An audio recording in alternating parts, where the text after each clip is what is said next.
Lecture du jour, bonjour. Et ce matin c'était Ésaïe 44 à 48 avec des passages juste incroyables.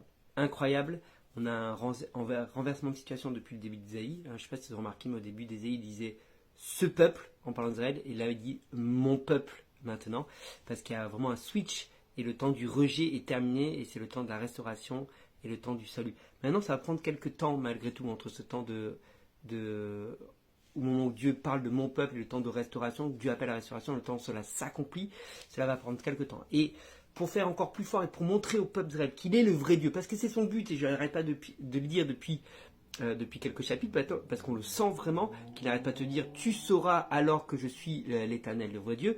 Là il va encore insister et il va même faire une comparaison avec les idoles. Il dit mais regardez ces idoles, ils se chauffent avec du bois, ils brûlent du bois et après avec le reste ils disent tiens on va se faire un Dieu. Et il est vraiment en train de se comparer avec, avec les faux dieux en disant mais c'est quoi? C'est rien du tout. Ils prennent du métal, ils le font fondre et après ils disent leur Dieu. Ils prennent du bois, ils le taillent, ils disent c'est leur Dieu.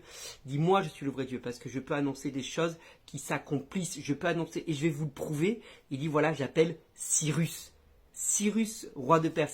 C'est incroyable parce que dans toute l'histoire du peuple d'Israël, c'est la seule fois où un peuple païen va être appelé comme le bon berger ou être le berger vraiment dans la main de l'Éternel. Et Cyrus, il faut le savoir, va arriver seulement 2 siècles après Ésaïe. Après Ésaïe. Ésaïe annonce des choses, Cyrus n'est pas né. Hein, et Cyrus, les parents de Cyrus ne sont pas encore nés non plus. D'accord. Donc on a une véritable prophétie. Dieu va dire voilà, là je t'annonce, c'est Cyrus qui va te délivrer. Et Cyrus va bel et bien arriver, et on peut lire avec le livre d'Esdras, où c'est lui qui va prononcer la libération du peuple d'Israël et qui va annoncer et libérer et dire au peuple d'Israël, poser un décret, c'est le mot que je cherchais, poser un décret pour que le peuple d'Israël puisse retourner en Israël. Et Dieu est en train de dire mais qui est capable de faire une chose pareille? Qui est capable d'annoncer une chose plus de 2 siècles à l'avance et que cela s'accomplisse? Moi seul, parce que je suis le seul vrai Dieu. Tout le reste ne sont que des faux dieux. Et encore aujourd'hui, Dieu veut te prouver dans ta vie qu'il est le vrai Dieu. Dieu veut te montrer par des faits incroyables qu'il est le vrai Dieu. Et on voit encore aujourd'hui, on voit au travers d'Ésaïe, il va prononcer un jugement contre Babylone.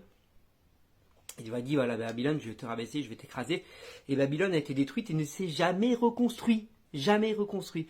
Donc, Ésaïe a prononcé une sentence de la part de l'Éternel qui nous montre, encore une fois, j'insiste, c'est important parce que trop souvent on nous demande des preuves de la véracité de la Bible, trop souvent on nous demande des preuves de est-ce que Dieu existe. Qui est capable d'annoncer des choses à l'avance, d'annoncer et de prononcer des sentences contre des villes entières, pas contre un individu, c'est facile, dire ouais, un tel va avoir un malheur, ça on peut encore faire facilement, mais dire telle ville va disparaître. Imagine-toi qu'aujourd'hui un prophète se lève et dit Paris va disparaître. Si ça ne s'accomplit pas, on pourrait dire, bah voilà, il a dit raconter n'importe quoi. Et on pourra savoir s'il avait dit la vérité, si cela s'accomplit. Ésaïe a annoncé que Babylone allait être rabaissée, détruite, disparaître. Et aujourd'hui encore, Babylone n'existe plus. N'existe plus. La parole de l'Éternel s'est accomplie. Il ne ment pas.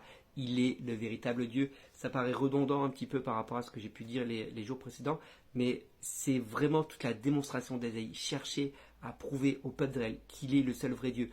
Dans quel but? Dans le but qu'ils abandonnent leurs idoles, dans le but qu'ils abandonnent leurs faux dieux. Je ne sais pas qui est ton Dieu, je ne sais pas qui c'est que tu suis, je ne sais pas quelle idole tu t'es fabriqué, mais sache qu'il n'y a qu'un seul Dieu capable d'appeler un homme 2 siècles à l'avance et que cela se réalise, un seul Dieu qui est capable de dire telle ville va disparaître et que cela s'accomplisse, c'est l'Éternel, le Dieu d'Israël, le Dieu des armées. Suis ce Dieu-là, abandonne tout le reste et suis ce seul et véritable Dieu. Voilà, sois béni, dis-moi toi, ce que tu as retenu dans cette lecture, dans ces quelques chapitres, et je te dis à demain.